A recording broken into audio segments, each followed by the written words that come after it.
Is Venom a bitch? Is he a sassy bitch? We're not going to talk about that. It's the Watch on the Couch, Castle Rock.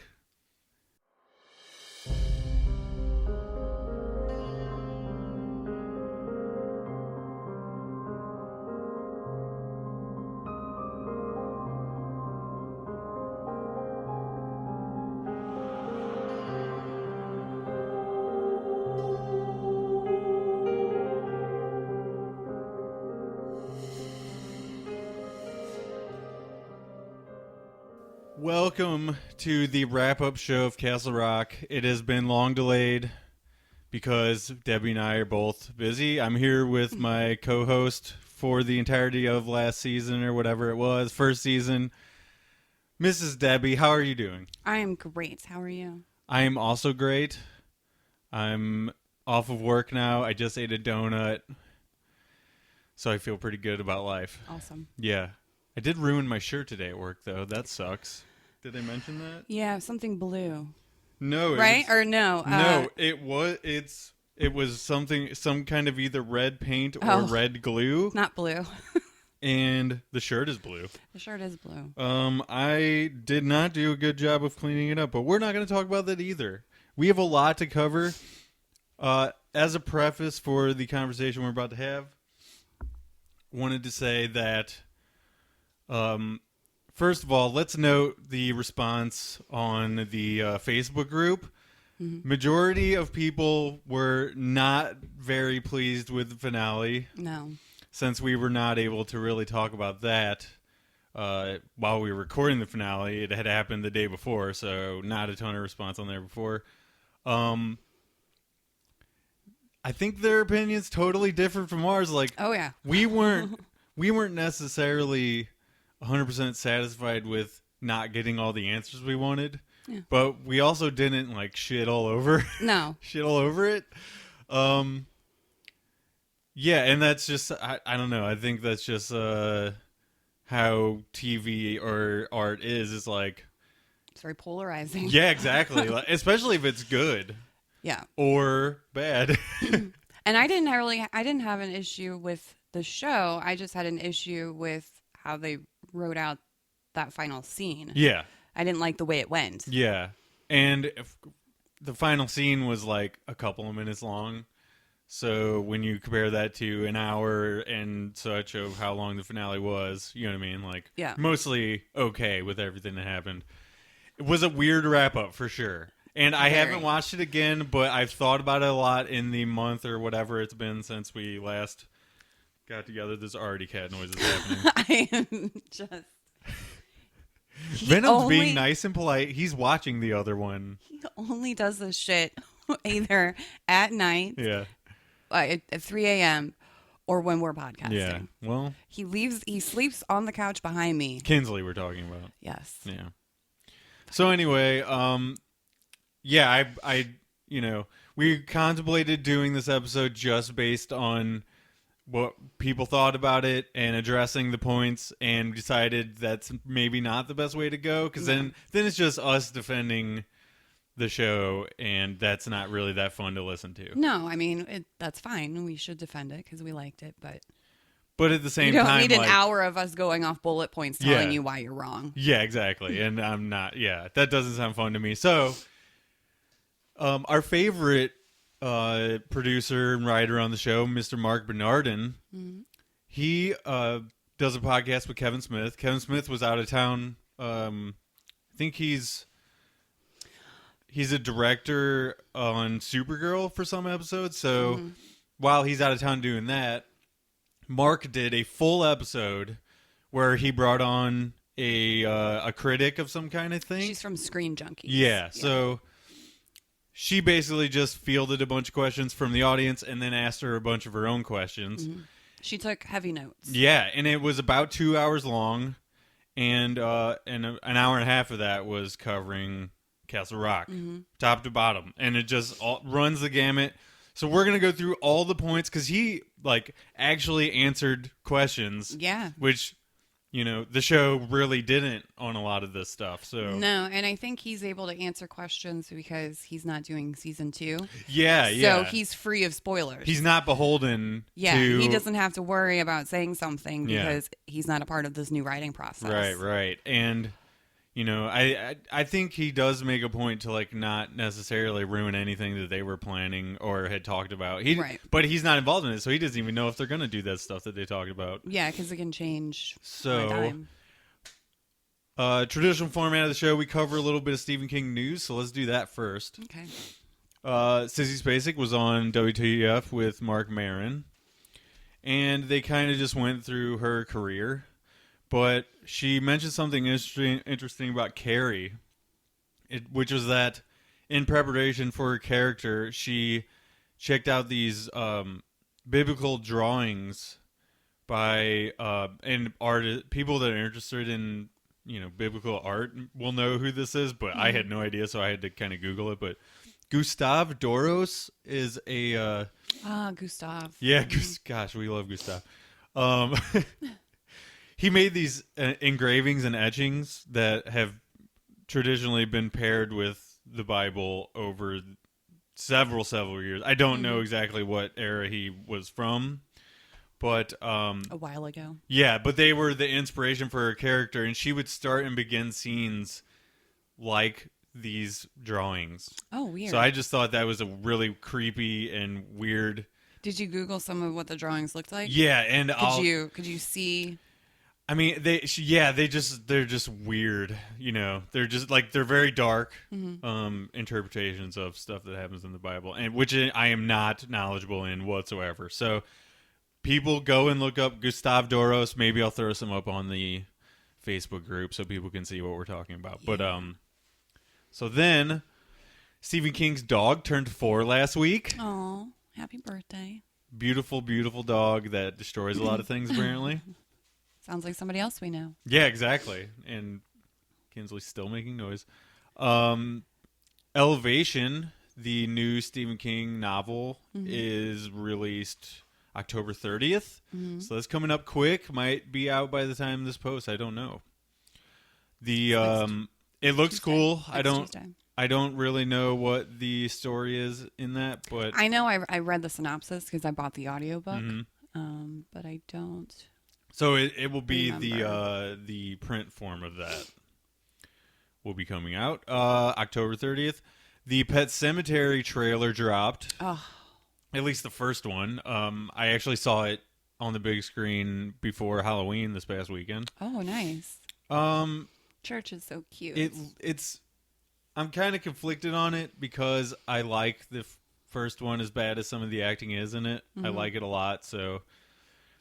Now, okay, so I never read the book. Yeah. Because it's too traumatizing. Yeah, it's a brutal book. He can't. didn't want to release it for a long time. He kept it in like a drawer. Yeah, so I've never read it, but yeah. I heard when the pictures dropped from the movie and they had the cat Church, and they said that it's a Maine Coon, which is what Stephen King, I think it was a Maine Coon, which is what Stephen King had written into the book, and not like that black whatever kind of cat that was in the original. So apparently it was a gray cat. Yeah, gray, that's right. Yeah.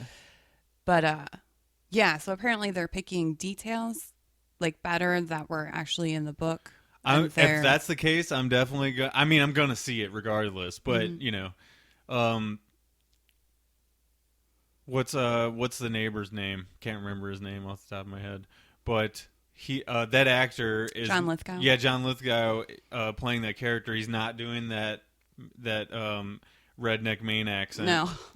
So that's an interesting choice. You can't really match what the original actor did with that. It would be weird just trying to mimic what he did. So I think that's a good choice, but it is sound kind like of Sling jarring. Blade, I think, if he tried. Yeah. And also a thing that I noticed is like for some, even in Castle Rock, like every scary movie and show seems to want to have creepy masked kids in it. Yeah. So that's in there, and I don't remember anything about that being in the book. So, okay, I guess. It just adds an extra eerie element. Yeah, but those masks. Yeah, but if it's any bit as brutal as the book is, then we can look forward to being severely creeped out by that movie. Yeah. Mr. Mercedes 2 just ended. I haven't seen the finale yet, but it is better than the first one. They made some really interesting choices of how... Okay, so a lot of that second book, it's inside the mind of the killer who's stricken comatose in the first book. So in order to show that, he's kind of like... They show him like in this room. And it was a good way for them to tell the story. So... like a broom inside his brain. Yeah, like he's he's looking through his computer screens and stuff instead of just his inner monologue being the way they tell the story. It's like him talking. You see him acting, not just like a voice. Like in Dreamcatcher when he was locked in his brain. Yes, very much the same as that. So I have enjoyed it.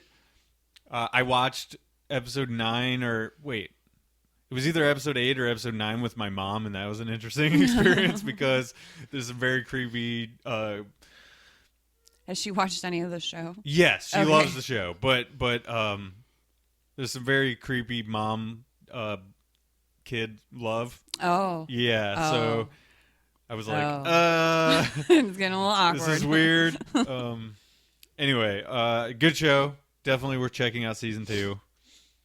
And then I didn't get a chance to watch this, but King was a guest on Eli Roth's new horror history show. Yeah, I saw a commercial for that. So I haven't seen it, but I can't remember I want if I to. DVR'd it. Yeah, it looked really good. Yeah, so they're basically going through the history of horror in pop culture. So look out for that.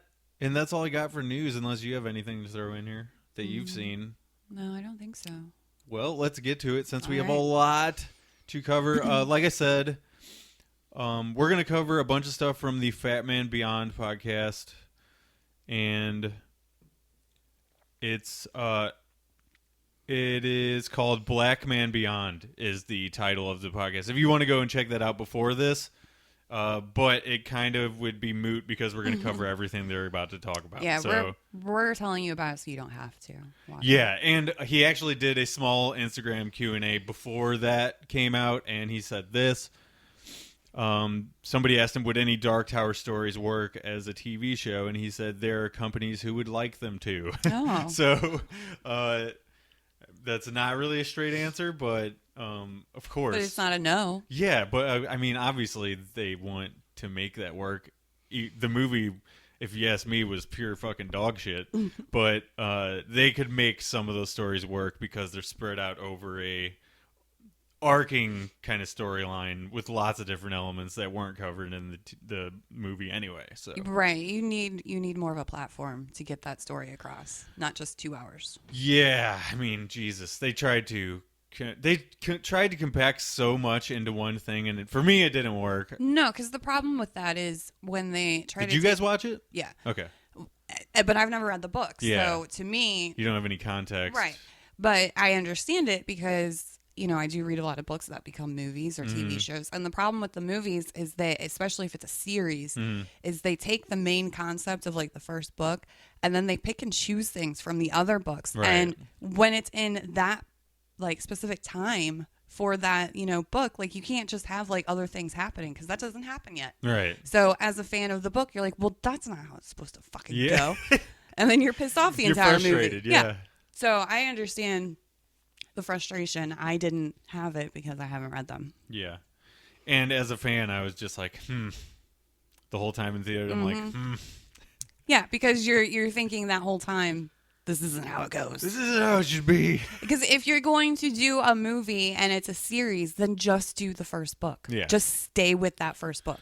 Or don't veer off of it. Yeah. Or the whole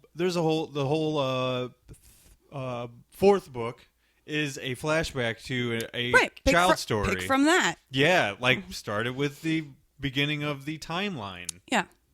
Even, so anyway, that's us trying to pick stuff apart.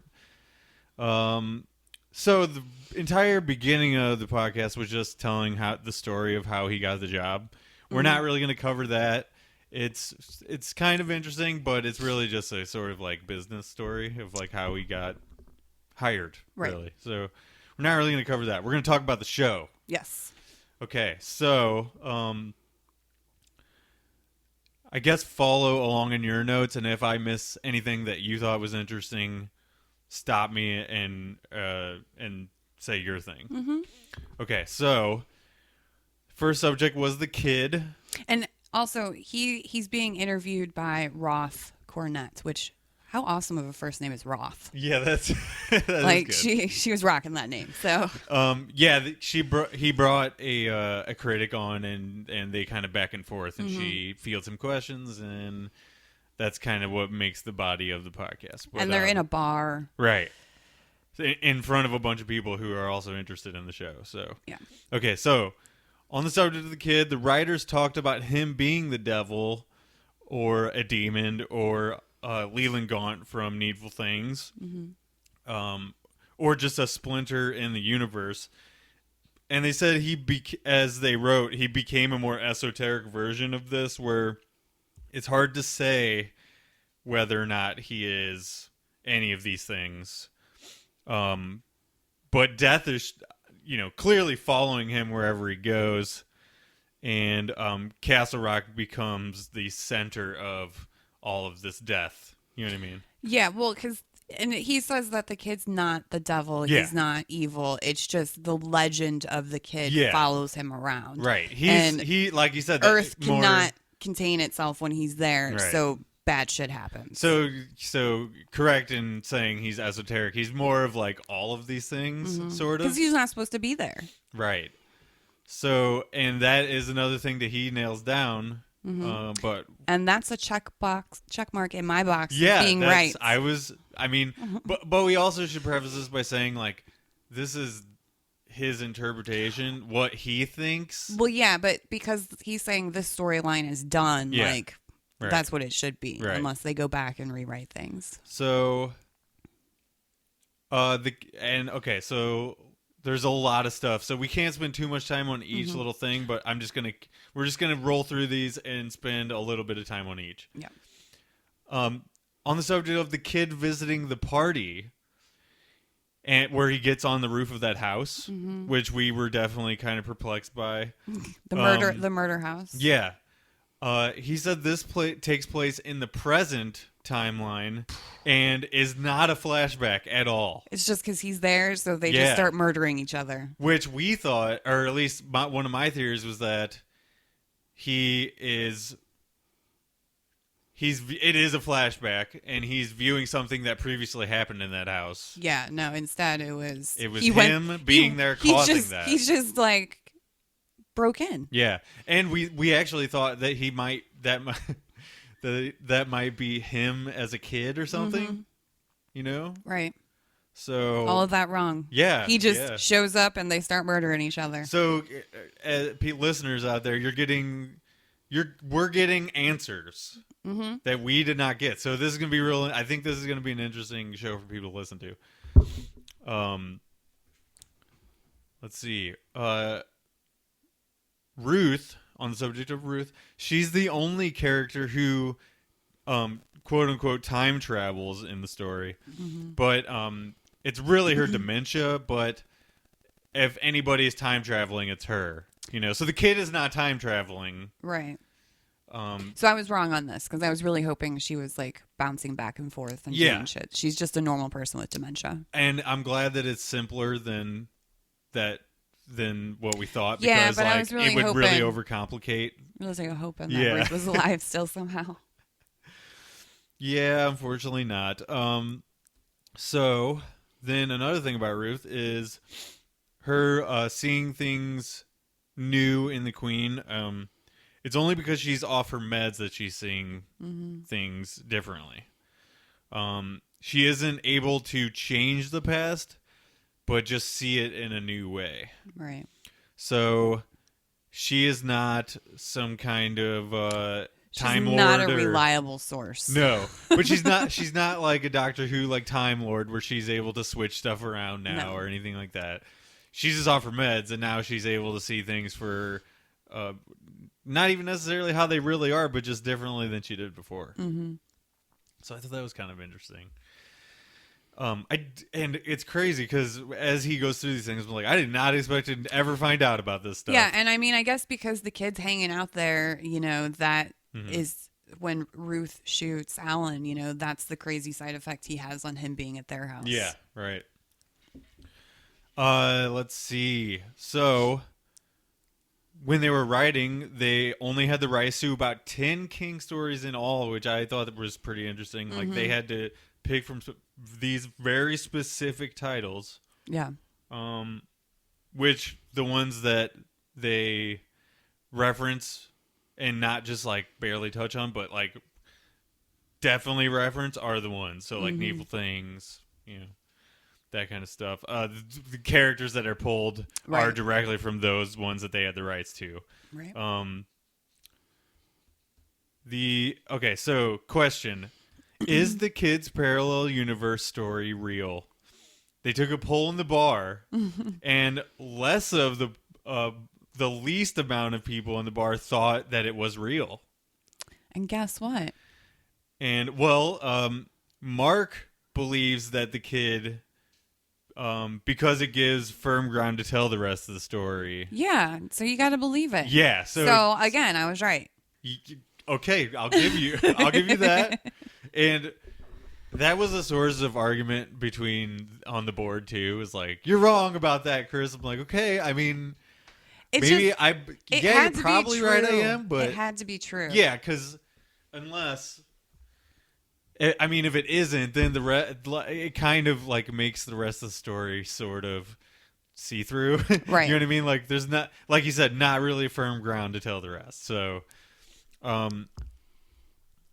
I would have guessed that Mark would say, and I wrote this down, I would guess that Mark would say that considering he wrote the episode that introduces the entire schisma concept. You know what I'm saying? Right. And can I just say, the more I think about the episode that he did, the more I think about that episode was almost totally not needed. Like, if you take that episode out, does it really change anything? Well, we never have the mystery of the van. No, like... Yeah, no, you're right, though, because it is kind of like its own separate storyline. Yeah, I mean, they popped up, in like 2 episodes before following him, and then it was this whole shebang with them, and then it was just over. And all that really did was allow him to maybe hear things and then kind of believe Molly more, but not really. Well, but then in the later episodes, like, that stuff isn't super expanded upon. It's just sort of like, okay, now you know that he is actually hearing stuff or whatever. Yeah. It's not... I just feel like they could have done that in a different way and given us another episode of more details. Yeah, we get in all the episodes after that, we get the point of what they're trying to give to us. You know what I mean? Like, just the more I look back, the more I'm like, oh, that episode. Like, I just... It wasn't one of the stronger ones. It was more confusing. Because how did the van get out there, man? Yeah. He answered us on that one. Okay, so question. Does Alan Pangborn remember old Castle Rock events? Because... He's in a lot of them. That's something I brought up is like, all this fucking crazy shit happens in Evil Things. And, the town basically gets destroyed. So how is he not ever referencing any of it? You know what I mean?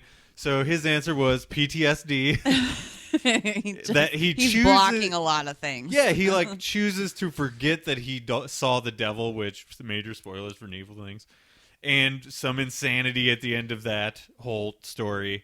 He puts it behind him, and Ruth is his North Star in this story that keeps him grounded. You know what I mean? Like, he goes to her and he's like, okay, if I just keep this under control, things are going to be okay for me. Turns out, not so much. Nope. If Castle Rock is now canon in Stephen King, then this is the end of, unless we go in that other timeline. Right. So, and I hate that I have to now accept. And I love it. As soon as I heard them say that, I was like, yes. Yeah, and I can always forever say that this is just how Mark sees it. You know what I'm saying? But also the fact that it is true and that there's parallel universes just makes my heart hurt more for the kid who's now locked in a cage totally. again. It's heartbreaking. Yeah. Let's see. Okay, so on the subject of trolling the fans, because there is a lot of stuff in here. It's like, dude, are you guys just fucking with us? Okay, you know? Before you go into Sure. that, I just want to put in, because he talked about a scene that didn't make it that he really hoped would, about the adoption of how they got, the way they refer to it in the podcast is Black Henry. Oh, yeah, okay. So Black Henry and White Henry are how they differentiate. Yeah, so when Matthew Deaver, in our normal timeline that we're used to, when him and Ruth go to the hospital to adopt the baby, in that scene, they wanted to show him with that machine or that frequency thing, and whichever baby cried, that was the one that could hear on that frequency. And I felt like that probably would have helped us, you know, a little bit more. And yeah, I mean, at least kind of connect those dots while we're watching and be like. So I was kind of disappointed that was not a scene that actually made it into the show. that was a criticism from a lot of people, is not enough really like character development. I was happy with it, but I still love the show. I just now I'm wishful thinking. Yeah, and it certainly couldn't have hurt. No, you know. Okay, so Mark said that there's minimal trolling. Like, they weren't setting out to fuck with us. On a scale of 1 to 10, he said 3. Yeah, so there is a little bit of. I saw it more as red herrings. You know what I mean? Like, look over here. You're not going to see what's really going on if you're looking over here. Right. Let's see. So he says the lever between what characters believe and what do the storytellers show. What is the most evocative version of the story? And an example of this is Molly's powers or just asocial. So you kind of have to, like, there's a balance between the two. Is like how you want to. What is going to connect with people that are watching it the most in an evocative way? Right.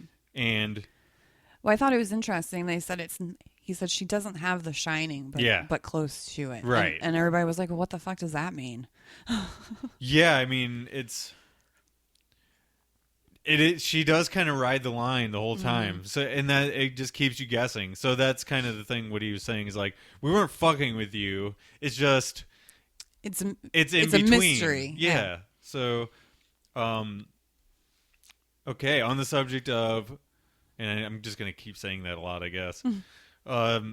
Jackie going to the Overlook next season. Cat wants your donut. He says there's pretty much zero chance that's going to happen. Yeah, so we're staying in Castle Rock. Yeah, and I kind of thought that was the case because it's Castle Rock, not Boulder or wherever the Overlook is.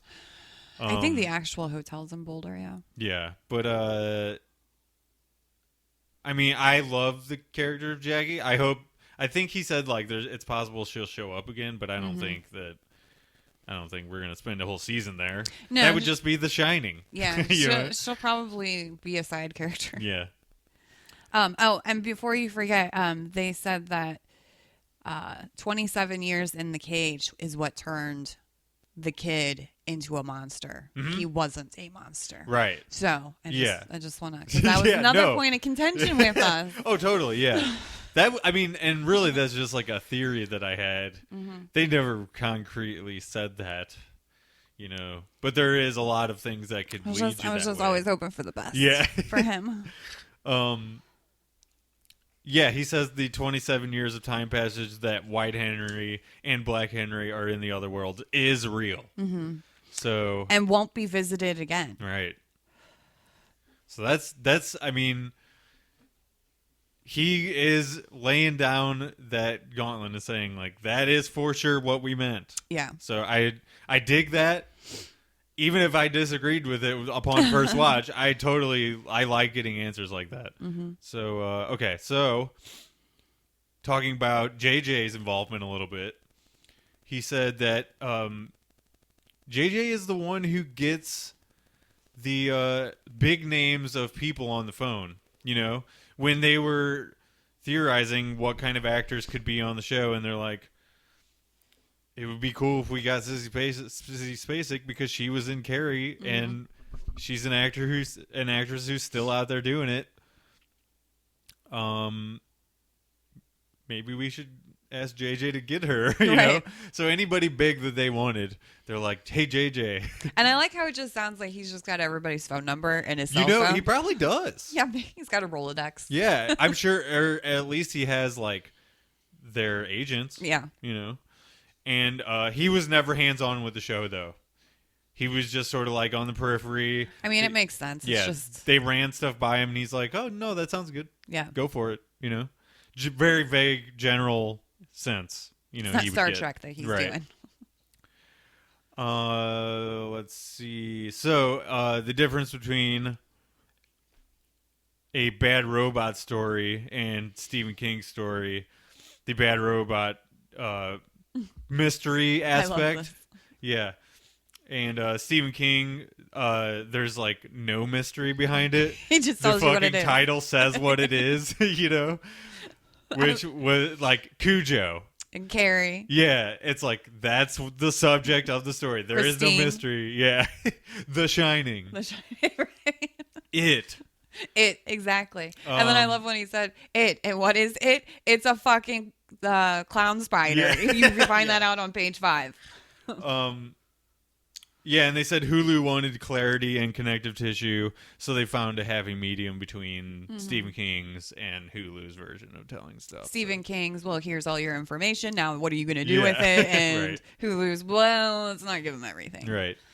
Okay, so a fellow writer, Sam, used Ruth, the story of Ruth's dementia and stuff, to process his own mother's recent death and dementia. So I thought that was kind of cool. Mm-hmm. That writer handled that whole storyline. And said that she really did use chess pieces. Right. So that's pretty cool. Yeah. That's something out of reality. That's a real tool. Which is also super sad. But, yeah. you know, it is what it is. That's real life. It's sad sometimes. Dementia sucks. Reality is sadder than fiction a lot of times. So, okay. Here was a crazy fucking thing that he laid just out there in the open. Henry and Molly did do it at their fucking house. I knew it! I told you! You did. But it didn't explicitly say that, and the crowd was surprised when he said that. I wasn't surprised. They had fucking bedroom eyes, and they were in the bedroom and getting dressed. It was so obvious. Yeah. They had sex. Knew it. He's like, yeah, they did. So there's that. There is that. An unused pitch. I loved this idea. Yeah, Mark wanted Sissy Spacek to somehow reference her being Carrie on the show, and that's why the universe was being torn apart. But they did not have the rights to use Carrie. So. Yeah, he wanted to make it like she was in the witness protection program. Yeah. And she moved to Castle Rock under a different name, and now all shit's going. And they were like, well, we could like allude to it. You know? Yeah. But I don't know. It might be a little too on the nose for her to be Carrie. Yeah. So. But I mean, that's the thing. Like, they wouldn't need the rights if they just allude to it because they have Carrie. Yeah, and there's several other things that I don't know that they for sure had the rights to that they alluded to, like 9 and 19. Those are just numbers, but they're definitely in the Dark Tower universe, but they're just numbers, so they can allude to them safely. You know what I mean? Okay, so the Desjardins house, that's easy to say. Mm-hmm. Yeah, I was just like old man barber dude. I can't remember his name. So the idea was that before being found by Pangborn, young Henry was at the Desjardins house, and weird shit happened there, but it didn't land well on the show. Mm-hmm. So that was, and the mystery there is like, was he in the cage for 12 days in the other universe? But it did, yeah, he was correct that it didn't land well, because we were like, what? They kind of never address it again after that. No, not at all. It was just like, he went there, got creeped out, got the file, and left. So that's another thing that was like we were talking about on the boards a little bit, is like there's all these storylines that just sort of get left out in the open, which is weird. Yeah, and it's kind of frustrating. But like if they had gone and made Henry question it and like talk about it more, then maybe you would have gotten that payoff of, well, there's two different theories of where he actually went for those 12 days. Right. He was either, in the woods here in a cage, or he was in that other dimension, know. But they never revisited it in any way, so it just like, okay. Yeah, we just forgot about it. And then we never talked about it again after that, really. Yeah. So anyway, that's all we really have there. Mark believes that if Black Henry had chosen to push White Henry into the portal, things would have balanced out again. But instead, he chooses to bear the weight of responsibility and imprison the kid, which is what you were so frustrated with. Stupid Henry. Yeah, I mean, that is truly what he's doing. So he's punishing himself for no reason. Well, it's and inadvertently, like. But in the way they're telling the story, though, it's pulling it back around full circle. Yeah, I mean, he's crazy now, and he becomes the custodian of White Henry. You know what I mean? He takes the place of the warden, the previous warden, Lacey. Yeah. So that's kind of how that is, but White Henry should have done his bad mojo, whatever that shit is in the universe that just follows him around, that kills people. Should have gotten, this Henry, because he just ruined everything. He ruined it all. If he would have pushed him through, that's also a satisfying ending. So yeah, I would have loved that so much more. But yeah, they chose the other direction. The other direction, which is heartbreaking. Yeah. And then the fact that they keep saying we may never see that ever again. Yeah. So now I'm just left to think, well, poor, other dimension Henry is just rotting away in a fucking hole again in the middle of this town. Yeah, but at the same time, a lot of Stephen King stories don't have a happy ending at all. I know. So it is kind of... That's why I throw his books a lot. Fuck his endings. Not all of them. Not all of them, but they're always, and I think he talks about this later or something, but Stephen King's endings always kind of leave a door at the end for something else, and so there's like sometimes you don't want that door. They do resolve that the bad shit kind of gets wrapped up most of the time. But or sometimes they don't. But there's always a tinge of shittiness still left with the main character. Yeah, it's never a happy ending. Yeah. It's 600 pages of doom and gloom. Yeah. And you get to the end, the bad shit's gone, but now everything sucks. Well, the complete opposite of how they do movies. But they just have to live with the awfulness of what just happened. You know what I mean? Like Pangborn, even though he doesn't reference it in the Castle Rock show, he has to live with shit being his reality as he knows it being torn apart. How he can't ever see anything the same again. I know. King writes it more realistic. Like, yeah, exactly. And shit hits the fan, everything still sucks afterwards. That's why I like how he ends stuff, because it's like real shit. I just don't like when I go on a 400-page journey with him. And I just feel so more heartbroken at the end. And I'm like, if I had just not read these last 2 pages, I wouldn't feel this bad right now. It's tough, yeah. But if you want to be a fan, you got to take the punches, Okay, so moving on. There were conversations about making the Kid Randall flag from The Stand. And, he's also known as like RF or the Ageless Stranger, or a bunch of different stuff. He's basically the Man in Black in the Dark Tower, and he's this evil force that kind of pops in here and there in different King stories. But they decided not to. Well, they didn't have the rights to The Stand. Yeah, but they also decided not to dissuade viewers of thinking the kid might be Pennywise. Oh, yeah. So they're not necessarily saying that he's not, but they're also not going to dissuade you from going down that path in your mind, because it is creepy as fuck to think that he might be. Yeah, and he's also what they mentioned, and we mentioned it too, the opposite of John Coffey. Mm-hmm. Totally. Because he has the touch of death. Okay, so on the birds, that weird shit is a natural side effect of the schisma and not supernatural. And it is pseudo based on actual science. Mm-hmm. And I think we may have addressed that before because Mark had talked about it somewhere. Yeah, but what they go on from with that is the schisma is what's driving people to do crazy things. Yeah. Also. Right. Which we never really discussed the schisma being the source of evil. But it makes sense if there's a tear, in the realities right there. Yeah. If this so town it's not just the kid, it's right. everything. Yeah, and we kind of see that later in the finale when let's see, all those prisoners that are in there start fucking going crazy, and then they span out through the town causing mischief that we don't get to see happen, but we just assume happens. Yes, mischief. Right. That's a nice way of saying it. Mm-hmm. Kitty cat. I also like how they compared Castle Rock to a Hellmouth situation. Oh yeah, totally. I loved all the Buffy, Harry Potter, like all the references going on.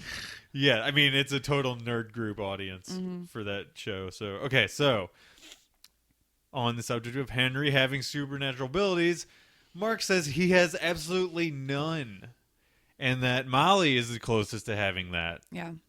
So I thought that was interesting. It's not him having the Shining at all. It's just the product of the universe being in a clusterfuck. And him hearing that frequency. Yeah. Okay, so I thought this was kind of funny. Henry is a black guy who does a lot of breaking and entering. And he does. And we never really thought about it that way, but yeah, he really does. And like she mentioned, Roth, to be fair, he does break into the same house twice. So does that count as... Well, he breaks into, the blind lady's house. And then it gets sold. Yeah, and then it's B&B. the bed and breakfast. But he also breaks into Desjardins' house. Right. So yeah, and he never like the blind lady, Lacey's mom or whatever, does get mad at him or whatever. It's his wife. Oh, that was his wife. That's right. They were both old. Yeah. Whoops. Yeah, but I just thought that was a funny way of looking at that. It was. He's a black guy breaking in places all over the place. Right before that, they mentioned, though, that Castle Rock is kind of disbanded from the rest of the country, that they're more in a lawless land. And that's why they don't have, the huge police force, and it takes a couple days for the state police to get to their area. Yeah. They're not necessarily in a major. I was trying to get a podcast photo in mid-conversation, and he's like, fuck you. Get out of here with that. Okay, so... Oh, so the next thing of note. Yeah. And I'm so excited for this. What's that? Fucking Willie really did kill Odin. Oh, well, hold on. There was one other thing. The tinnitus, and kind of the gunshot in his ear and the schisma, all those things used to tie together Henry doubting his reality and begin to believe in the supernatural. So Henry's a dumbass. Henry is a dumbass, but I thought it was kind of cool that they had multiple ways of trying to get across to you that he's trying to pull this shit together. But it never comes working. across to him. It doesn't. Only to us. No matter how many times Molly reads his mind and tells him what he's thinking, he's still like, what? Yeah. No, man. He's kind of dumb. Fucking snap out of it. Okay, so Willie did kill Odin. Yay! Yeah. Not Molly. Or the kid. Yeah, so we were all confused on that. Kid exonerated. Molly exonerated. Yeah, and I think we floated that it was a possibility that Willie did it, but because he didn't want to be stabbed in the ear, and that's exactly what they said. Yeah. I wouldn't. So that was cool to get that answer. Yeah. Not explicitly told at all. No. Well, because he blames Black Henry for it. Yeah. He's like, that guy did it. Blame the one black guy. Oh, if they had boy. blamed him for a B&E, Yeah, I mean, that would have been a lot it more makes sense. believable. He says that season 2 writing has begun and Mark is not involved. Nope. I think he has his own show. Yeah, he's doing something else for Can't like remember 2 what months it's called. or something. And Let's see. Okay, so here we go. Subject of the demon face. yeah. Henry uses this as justification. Black Henry, we're talking about. Uses this as justification for imprisoning the kid. He's the one that sees that. I told you. We're seeing it through his eyes. I knew it. I told you. He's not evil. So Black Henry is interpreting reality incorrectly. Yeah, this is what justifies him being able to sleep at night. Right. That the kid is really the devil. So then a follow-up to that is, well, why does he smile then really creepily at the end? And that's what I said. Yeah, and he says it's kind of just trolling the audience, which is bullshit. They shouldn't have done that if that's the case. Well, and like I said, he's smiling because he knows he can sit down there and wait another 27 years, Yeah. and the other fucking Henry's just going to go just as crazy and eventually kill himself. And it is also like a tease for possibly returning that character on another I season. really hope they do. But that's where I kind of understand frustration on some people's part. It's like, well, if he's gone through all this fucking heartbreak and shit, he shouldn't be smiling at the end. They turned him into a monster. He Yeah. doesn't care. Yeah. Well, I guess. Not just because he's not actively killing people, like his just very being is killing people, doesn't mean he's not a little fucked up in the head. Well, yeah, and especially since he's been in a cage for a really long time. Yeah, like, and he's then- gonna be. And then for when he gets rescued by this person. He has no idea who he is, but he lives in, with his mom. Or, who he perceives as his mom, but it's not his mom, So, Yeah. I mean, the whole thing is just weird. And then listening to all those tapes and seeing, like, that this whole other life is existing Right. without him. Yeah, it's totally screwed up Yeah. any that semblance fucks you of up. living okay. I'd smile when he left, too, because I'd know that, his shit's not going to be This okay is better either. than being out there. Yeah. I guess that's true. Let's talk about... Okay, so parallel universes in relation to the canon of Stephen King. And this is what universe that these stories take place in relation to our Castle Rock story. Right. So, Needful Things takes place in the Black Henry universe.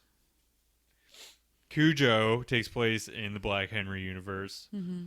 Dolores Claiborne takes place in White Henry's universe. Mm-hmm.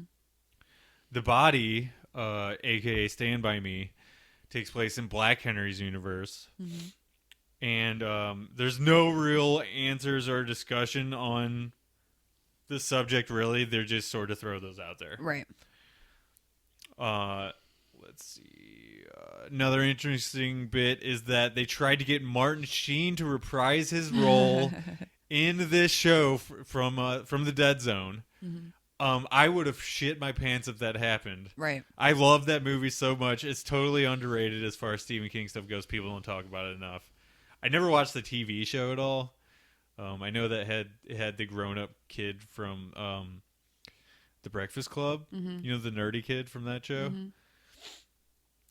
But that would have been fucking insane if Martin Sheen just showed up You're out of right. nowhere in this show. Yeah, if people haven't seen Dead Zone, go and see that movie. It's fucking great. Well, I mean, rent it or something. You won't be able to go and see it anywhere. Rented at Blockbuster. Yeah. Oh, wait. You have to go to the one that's left. In Alaska. Oh, I think that was debunked. I think It's in Oregon. Oregon. Yeah. Let's see. A interesting theory that an audience member said is that White Henry is just the Langoliers trying to catch up to him, Yeah. and that's why he's so fucked up. So I thought that was really interesting. I didn't never would have thought that would be a thing. No.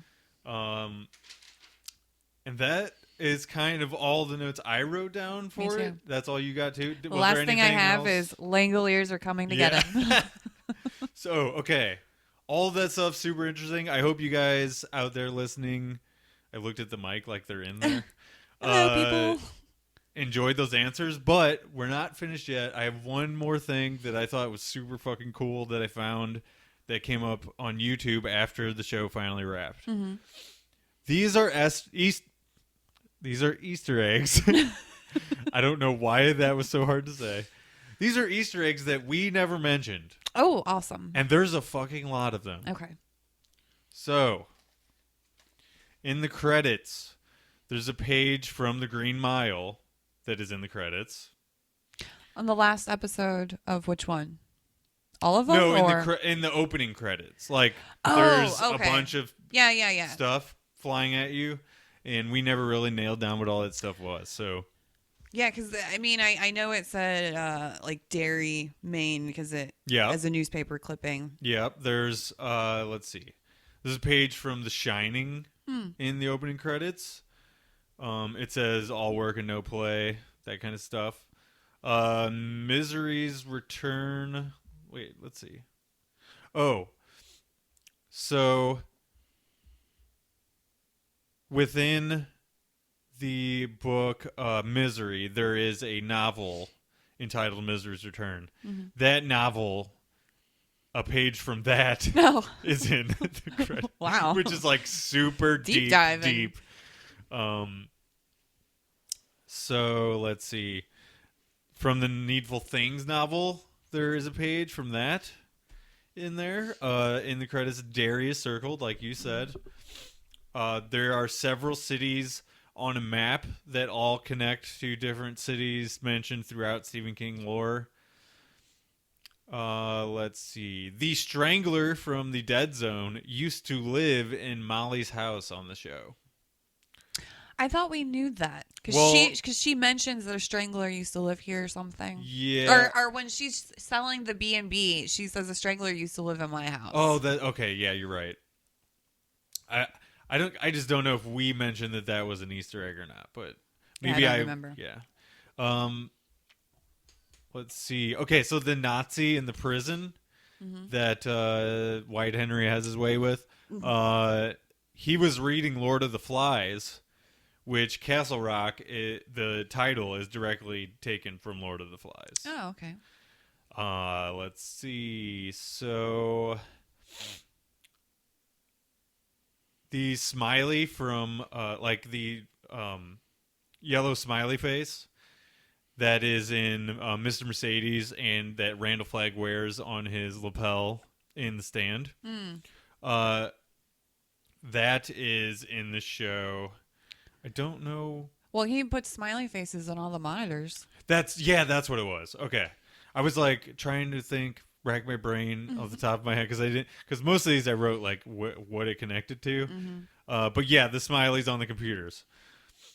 Let's see. Red references soap carving in one of the prisoner library scenes. Oh. So Red. Yeah, so in Shawshank Redemption. Let's see here. In alternate reality, White Henry's reality of Castle Rock, the address of the park is 1919. Oh. There in the town square there you see a whole bunch of stores and stuff, and there's Claiborne Ice Cream Shop. Yeah. Callahan's Thrifty Lot, which is one of the main characters in Salem's Lot, and also in a few of the Dark Tower books. Molly is named after King's dog. The motto of Molly's company is "Live like a king." Okay. And on the side of the school bus in the the junkyard, I don't know why I said junkie yard. MB 117. It is a Beethoven piece that is titled King Stephen. Oh, okay. So nice. Super deep cut.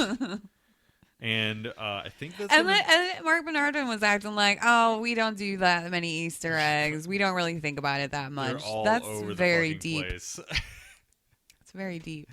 So that will wrap up our Watches on the Couch, Castle Rock follow-up episode. How do you feel about it? I was happy with the way he answered those questions. Me too. I really enjoyed that he did that in depth of a conversation about it, because shows don't do that. No. Especially shows that are like this kind of questiony, mystery, leave a lot of stuff open-ended. You know, it's not that often that we know of a writer who was on the show, who was like right there when all the shit was being written and knows what it all means and is going to tell us to some extent, you know. Because I almost feel like this interview that he did, it's not for the naysayers. It's not for the people that like said, oh, I hate this show. It's for the people who watched it, who enjoyed it, and he's like, I'm going to give you some answers. Yeah, and they still have questions. That we weren't able to give in the show. Right.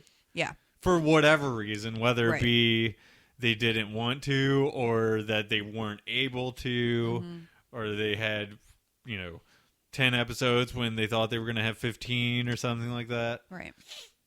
So, let's end it by saying this. Tim and Sarah are currently covering Watches on the Couch, the new Doctor Who series. I need to fucking watch that show. I have watched the first 3 episodes, and of the new one, and I'm listening to their podcast along with it. I was never really a fan of Doctor Who before this. I've dipped in here and there, but I absolutely love the stuff they're doing on the show. It's every story is totally different, so that keeps me interested too. We're not just. It's definitely not like this show, Castle Rock, where it's all one thing. Right. And every new season you can jump in as a beginner. Yeah. It's a whole new storyline that they explain to you. They try their best to make it an easy landing if you're coming in as a newcomer. Well, yeah, because if you come into it as a newcomer, it seems kind of daunting. Yeah. To try to take on it all has of been Doctor a show. Who. It's been a show literally for like 50 years or something. So anyway, check that out, watchesonthecouch.com. Also, we sort of decided that we're going to do it, right? Did we decide that? What do you mean? Well, we kind of discussed... Oh, yeah, the old school one? Yeah, like in the in-between of Newcastle Rock, whenever that's going to be, we're going to meet up in like a few months or something like that. And... I don't know. I think we should probably watch it separately. Yeah.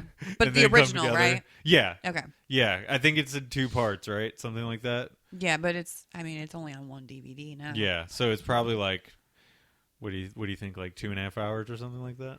Yeah, because it was a mini series on TV. So yeah. A little bit longer than a standard movie. A movie, right? But what we're going to do, I don't know exactly how we're going to cover yet. If we're going to do it like this, where we...